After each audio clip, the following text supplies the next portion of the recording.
கிரிப்டோவில் options trading extremely tough because of multiple factors. First வந்து fees extremely high. அது வந்து Delta Exchange மட்டும் இல்லை, ஜென்ரலாகவே நீங்கள் கிரிப்டோவில் ட்ரேட் பண்ணோன்னா ஃபீஸ் ஹை. அதனால் நம்ம இந்தியன் மார்க்கெட்ஸில் பண்ணுற மாதிரி ஷார்ட்ஸ் ட்ராங்கிள் ஷார்ட்ஸ் ட்ரேடல் பண்ணிவிட்டு அட்ஜஸ்ட்மெண்ட் பண்ணுறதெல்லாம் இங்கே ஒர்க் அவுட்டே ஆகாது. ஏன்னா ஃபீஸே எல்லாத்தையும் சாப்பிட்றோம்.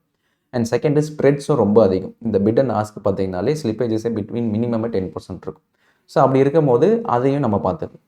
தேர்டு வந்து இதில் எவ்ரிடே எக்ஸ்பைரி இருந்தாலுமே நம்ம எவ்ரிடே ட்ரேட் பண்ண சார்ஜஸ் அதிகமாகும். அண்ட் அதே மாதிரி நீங்கள் எவ்ரிடே ட்ரேடே எடுத்தால் கூட பிட்காயினோட மூவ்மெண்ட் பார்த்தீங்கன்னா எக்ஸ்ட்ரீம்லி ஃப்ளக்சுவேட்டிங்காக இருக்கும். அதனால் நான் காலையில் ட்ரேட் எடுத்தேன்னா பை ஈவினிங்குள்ளே என் ஸ்டாப் லாஸ் ஹிட் ஆயிடும். ஸோ இந்த 3 கண்டிஷன்ஸ்லாம் நம்ம பார்க்கும்போது இந்த ஓவரால் ஆப்ஷன்ஸ் ட்ரேடிங்கை நார்மலாக அப்ரோச் பண்ணாமல் கொஞ்சம் டிஃப்ரெண்ட்டாக அப்ரோச் பண்ணால் பெட்டர் ரிசல்ட்ஸ் கிடைக்கும். அது என்ன அப்படின்றது இந்த வீடியோவில் டீட்டெயிலாக பார்ப்போம். ஸோ நமக்கே தெரியும் பிட்காயின் வந்து 24 hours. நான் காலையில் 12 மணிலேருந்து நைட்டு பண்ணணும் கம்ப்ளீட்டாக நெக்ஸ்ட் டே 12 மணி வரைக்கும் அது 24 hours சைக்கிள் ரன் பண்ணுறதுனால நம்ம ஓவராலாக ஒரு ஆப்ஷன்ஸ் பொசிஷன் எடுத்தோம்னா நமக்கு அகெயின்ஸ்டாக போகிறதுக்கு நம்ம நிறைய டைம் கொடுக்கக்கூடாது. அதுதான் ஃபர்ஸ்ட் ரூல். ஸோ நான் இப்போ okay at the start of the எக்ஸ்பைரியிலே நான் எடுக்கிறேன் அப்படின்னா எனக்கு அகெயின்ஸ்டாக போகிறதுக்கு நான் 24 மணி நேரம் டைம் கொடுக்குறேன். அப்போ கண்டிப்பாக ஆப்வியஸ்லி மார்க்கெட் எனக்கு அகெயின்ஸ்டாக போகிறதுக்கு நிறைய சான்ஸ் இருக்குது. ஸோ அந்த மாதிரி இல்லாமல் just last 1 hour of the expiry. So expiry பார்த்தீங்கன்னா ஈவினிங் 5:30 எவ்ரிடே நம்மளோட டைம் ஈவினிங் 5:30 நடக்கும். ஸோ நான் என்ன பண்ணுவேன்னா 4:30 to 5:30 அந்த லாஸ்ட் 1 hour ப்ரைஸ் மூவ்மெண்ட் இருக்கு இல்லையா, அந்த last 1 hour price movement for the last ஒரு 160 டேஸ்க்கு நான் எடுத்தது ஓகே பிட்காயின் லாஸ்ட் 1 hourல எப்படி மூவ் ஆயிருக்கு, எத்தனை நம்பர் ஆஃப் டைம்ஸ் வந்து எக்ஸ்ட்ரீமாக மூவ் ஆயிருக்கு, எத்தனை நம்பர் ஆஃப் டைம்ஸ் கம்மியாக மூவ் ஆயிருக்கு அப்படின்றத ஒரு டீட்டெயில் ஸ்டடி பண்ணேன். அது பண்ணதுக்கப்புறமா தான் அதில் இருக்கிற ஒரு சீக்ரெட் பேட்டர்னே தெரிய ஆரம்பிச்சது. அதுவும் நான் ஏஐ வச்சு தான் பண்ணேன். அந்த டீட்டெயில் என்ன அனாலிசிஸ் அப்படின்றத இப்போ நான் காமிக்கிறேன். ஸோ நான் என்ன பண்ணிட்டேன்னா first of all last couple of மந்த்ஸுக்கான ஹிஸ்டாரிக்கல் டேட்டாவை டவுன்லோட் பண்ணிவிட்டு ஹார்லி பேசிஸில் செக்ரிகேட் பண்ணதுக்கப்புறமா open high low close value வரும் இல்லையா. ஸோ லாஸ்ட் 1 hour இந்த 4:30 to 5:30 ஸோ நம்மளோட டைம், அவங்களோட டைம் பார்த்தீங்கன்னா night 11 o'clock to 12 o'clock UTC அந்த டைம் படி ஓவராலாக மார்க்கெட் ஓப்பன் டு ஹை எவ்வளோ போயிருக்கு, ஓப்பன் டு லோ எவ்வளோ போயிருக்கு அது எனக்கு தெரியணும். அதுக்கு ஓவராலாக எனக்கு ஒரு நார்மல் டிஸ்ட்ரிபியூஷன் சார்ட் மாதிரி ப்ளே பண்ணி கொடு அப்படின்றது போட்டு. ஸோ அப்படி போடும்போது open to high on an ஆவரேஜாக பார்த்தீங்கன்னா அந்த லாஸ்ட் 1 hourல ஆவரேஜ் மூவ்மெண்ட்டே 0.3% தான். ஸோ ஓப்பன் டு ஹை வந்து ஒரு 0.3% தான் மூவ் ஆயிருக்கு and open to low 0.4% move ஆயிருக்கு. அண்ட் ஸ்டாண்டர்ட் டிவியேஷன் பார்த்தீங்கன்னா அதே தான் 0.3% ஸ்டாண்டர்ட் டிவியேஷன். இதில் 0.68% standard deviation open to low. And ஓவராலாக மீடியன் பார்த்தீங்கன்னா maximum most number of occurrences பார்த்தீங்கன்னா ஓப்பன் டு ஹையாக இருக்கட்டும் இல்லை ஓப்பன் டு லோவாக இருக்கட்டும் ஓவரால் ரேஞ்ச் இந்த லாஸ்ட் 1 hourல பார்த்தீங்கன்னா வெறும் 0.27% தான் இருக்குது. அண்ட் தென் நெக்ஸ்ட் ஓவராலாக பர்சன்டேஜ், ஸோ ஒரு 68th percentile பார்த்தீங்கன்னா மோஸ்ட் நம்பர் ஆஃப் டைம்ஸ் ஒரு 68% ஆஃப் த டைம் பார்த்தீங்கன்னா மார்க்கெட்டு 0.4%க்கு மேலேயும் போல் 0.4%க்கு கீழேயும் போல். 95% ஆஃப் த டைம் மார்க்கெட்டு 0.8%க்கு மேலே போகல. அதே மாதிரி 95% ஆஃப் த டைம் மார்க்கெட்டு 1%க்கு கீழே போகல. ஸோ மேக்ஸிமமே டவுன்ஃபால் பார்த்தீங்கன்னா ஒரு 1% தான் இருக்குது அண்ட் மேக்ஸிமமே அப்சைட் பார்த்தீங்கன்னா ஒரு 0.8% தான் இருக்குது.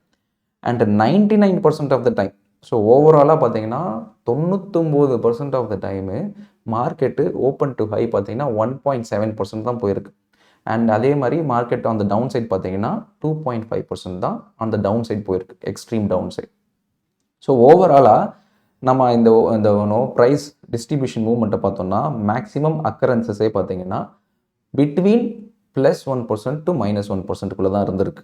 ஸோ இதே தான் வந்து open to high and open to close. And ஓவராலான அப்ரோச்சே பார்த்தீங்கன்னா இந்த ஏஐ என்ன சொல்லுதுன்னா கன்சர்வேட்டிவ் அப்ரோச், ஒரு 95% அப்ரோச் என்னென்னா எந்தெந்த ஸ்பெசிஃபிக்காக கரெக்டாக 4:30 to 5:30 லாஸ்ட் 1 hour இருக்கு இல்லையா, அந்த லாஸ்ட் 1 hourல நீங்கள் ஃபஸ்ட்டு பிடிசி எந்த இடத்துல இருக்குது அப்படின்னு பார்த்துட்டு கால் ஸ்ட்ரைக்கை வந்து 0.8%க்கு மேலே இருக்கிற கால் ஸ்ட்ரைக்கை ஷார்ட் பண்ணுங்கள். புட்டு வந்து 1%க்கு கீழே இருக்கிற புட் ஆப்ஷனை ஷார்ட் பண்ணிவிட்டு எப்போ இந்த ப்ரைஸ் மூவ்மெண்ட்டை தாண்டி போதோ அப்போ எக்ஸிட் பண்ணிவிடுங்க அப்படின்றது தான் ஓவராலாக இதோட கண்டிஷன்ஸு. ஸோ இதை நம்ம ப்ராக்டிக்கலாக அப்ரோச் பண்ணோன்னா நான் டெல்டா எக்ஸ்சேஞ்சில் ஒரு எக்ஸாம்பிளோட வச்சு காமிக்கிறேன் எப்படி பண்ணலான்ட்டு. இப்போ ஃபார் அன் எக்ஸாம்பிள் நீங்கள் டெல்டா எக்ஸ்சேஞ்சில் லாகின் பண்ணிட்டீங்க, ஓவராலாக பிடிசி ஆப்ஷன்ஸ் செக் பண்ணிட்டீங்க. இப்போ கரண்ட்டாக மணி வந்து 4:30 வச்சுப்போமே, இன்னும் 1 hourல ஆப்ஷன் எக்ஸ்பைரி ஆக போகுது. எவ்ரிடே 5:30க்கு ஆப்ஷன் எக்ஸ்பைரி ஆகும். ஸோ இப்போ கரண்ட்டாக பார்த்தீங்கன்னா 1,15,300 தான் அதோட கரண்ட் ப்ரைஸ். ஸோ நம்ம சிம்பிளான ஒரு ரூல் என்ன எடுத்துக்க போகிறோம்னா 1%க்கு இதுக்கு மேலே இருக்கிற கால் ஆப்ஷனும் 1%க்கு இதுக்கு கீழே இருக்க புட் ஆப்ஷனும் நம்ம ஷார்ட் பண்ண போகிறோம். ஷார்ட் பண்ணிவிட்டு எப்போ மார்க்கெட் இன்கேஸ் 1% அண்டர்லைன் மேலே போதோ இல்லை கீழே போகுதோ அப்போ அந்த பொசிஷனை க்ளோஸ் பண்ணிவிடுவோம். இல்லைனா 5:30க்கு அதுவே எக்ஸ்பைரி ஆயிரும். இதுதான் ரூல்ஸ். ஸோ இப்போது நான் இந்த பர்டிகுலர் ஸ்ட்ரைக் இப்போ தான் கரண்ட் ப்ரைஸ் இதுனா என்ன பர்டிகுலர் ஸ்ட்ரைக்கை நான் சூஸ் பண்ணணும் அப்படின்றத ஃபஸ்ட்டு பார்ப்போம். இப்போ ஃபார் அன் எக்ஸாம்பிள் பிடிசி வந்து 1,15,300 இருக்குது அட் 4:30க்கு. ஸோ 1%க்கு மேலே இருக்கணும், 1%க்கு கீழே இருக்கிற கால் ஆப்ஷனும் புட் ஆப்ஷனும் நம்ம ஷார்ட் பண்ணுவோம். 1%னா 1000 point, 1100, 150 point. So call option பார்த்தீங்கன்னா 1,16,400, புட் ஆப்ஷன் பார்த்தீங்கன்னா 1,14,147. இந்த கால் ஆப்ஷனையும் இந்த புட் ஆப்ஷனையும் நம்ம ஷார்ட் பண்ணுவோம் அட் 4:30க்கு. ஸோ ரூல்ஸ் படி 1% அவே ஃப்ரம் த ஸ்பாட் அப்படின்னா 1,16,400 இந்த புட் ஆப்ஷன் இந்த கால் ஆப்ஷனை நம்ம ஷார்ட் பண்ணுவோம். அதே மாதிரி புட் ஆப்ஷன் பார்த்தீங்கன்னா 1,14,400 அந்த பர்டிகுலர் புட் ஆப்ஷனை ஷார்ட் பண்ணுவோம். ஸோ இந்த சைடும் கீழே அந்த சைட் மேலே. ஸோ இந்த ஓவரால் இந்த ஸ்ட்ராங்கில் நம்ம கரெக்டாக 4:30க்கு ஷார்ட் பண்ணிவிட்டு, ஸோ ஷார்ட் பண்ணுறது தான் சிம்பிள். இப்போ டேரெக்டாக நான் இப்போ இதை ஷார்ட் பண்ணுறேன்னா டேரெக்டாக இங்கே கிளிக் பண்ணிவிட்டு just whatever the number of lots, suppose நான் ஒரு லாட் ஷார்ட் பண்ண போகிறேன்னா ஒரு லாட்னு கொடுத்துட்டு செல்லுன்னு கொடுத்துட்டிங்கன்னா முடிஞ்சிடும். ஸோ இந்த புட் ஆப்ஷன் இந்த கால் ஆப்ஷன் நான் ஷார்ட் பண்ணிட்டேன். அதே மாதிரி இந்த புட் ஆப்ஷன் பார்த்தீங்கன்னா ஸோ நம்மளோட ரூல்ஸ் படி 1% அவே விச் இஸ் 1,14,200 அந்த மாதிரி ஏதாவது இருந்ததுன்னா ஸோ 1,14,200 இங்கே இருக்குது. ஸோ இந்த புட் ஆப்ஷனை நான் திருப்பி அதே மாதிரி whatever the number of lots நான் ஷார்ட் பண்ணுறேன் அப்படின்னா முடிஞ்சிருச்சு. ஸோ இப்போ நான் ரெண்டுத்தையுமே ஷார்ட் பண்ணிட்டேன். இப்போது இதுக்கான ஸ்டாப் லாஸ் வந்து 1% of the overall movement. In case bitcoin வந்து 1,15,000லேருந்து 1,16,200 இல்லை 1,14,200 நம்ம ஷார்ட் பண்ண ப்ரைஸ் அதே ஸ்ட்ரைக் லெவலுக்கு அது கிட்ட வந்துருச்சுன்னா அந்த ரெண்டுத்தையுமே நம்ம க்ளோஸ் பண்ணிடும். இதுதான் ஸ்டாப் லாஸ். ஸோ நீங்கள் கிரியேட் பண்ண பொசிஷனுக்கு நீங்களே ஸ்டாப் லாஸ் வச்சிடலாம். ஸோ உங்களோட என்ன ஸ்ட்ரைக்கோ அதுதான் உங்களோட ஸ்டாப் லாஸ். ஃபார் எக்ஸாம்பிள் இப்போ புட் ஆப்ஷன் வந்து நான் 1,14,200க்கு ஷார்ட் பண்ணியிருக்கிறேன். ஸோ என்னோட ஸ்டாப் லாஸ் நான் என்ன பண்ணலாம்னா ஆட் ஸ்டாப் லாஸ்ன்னு கொடுத்துட்டு இங்கே மேலே மார்க்குக்கு பதிலாக இண்டெக்ஸ்னு வச்சுருங்க. இண்டெக்ஸ்னு வச்சுட்டு இந்த ஸ்டாப் லாஸ் லெவலில் 1,15,200 இன்கேஸ் இந்த லெவலுக்கு வந்துச்சுன்னா மார்க்கெட் வந்துச்சுன்னா என்னோட புட் ஆப்ஷன் பொசிஷனை க்ளோஸ் பண்ணிவிடு அப்படின்னு மென்ஷன் பண்ணிவிட்டு ஸோ ஆட்டோமேட்டிக்காக என்னோட ஸ்டாப் லாஸ் எங்கள் சிஸ்டமில் இருக்குது. அதே தான் வித் ரெஸ்பெக்ட் டு கால் ஆப்ஷனுக்கும். ஸோ கால் ஆப்ஷனுக்கும் பார்த்தீங்கன்னா கரெக்டாக இண்டெக்ஸ் சூஸ் பண்ணிவிடுங்க.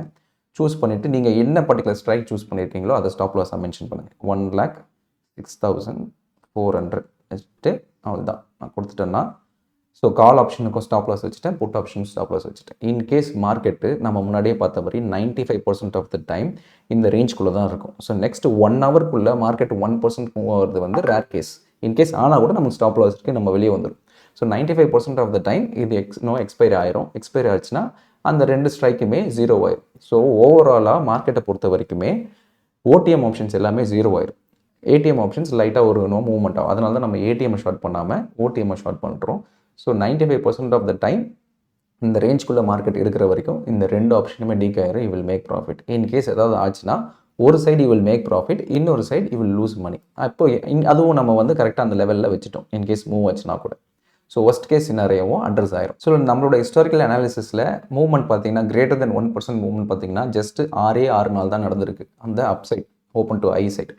அண்ட் அதே மாதிரி ஓப்பன் டு லோ சைட் பார்த்தீங்கன்னா ஜஸ்ட் 13 டைம்ஸ் தான் நடந்திருக்கு. 166 நாளில் 6 வாட்டி மேலே மார்க்கெட் 1%க்கு மேலே போயிருக்கு அண்ட் 13 வாட்டி தான் மார்க்கெட் கீழே போயிருக்கு. So just less than 1% of the time தான். அந்த டைமில் we will lose money obviously. But பெருசாக இருக்காது. ஏன்னா நம்ம ஸ்டாப் லாஸ் ஆல்ரெடி சிஸ்டமில் போட்டு வச்சிடறோம். அப்போ வரும்போது ஆட்டோமேட்டிக்காக அதில் எக்ஸிட் ஆயிரும்.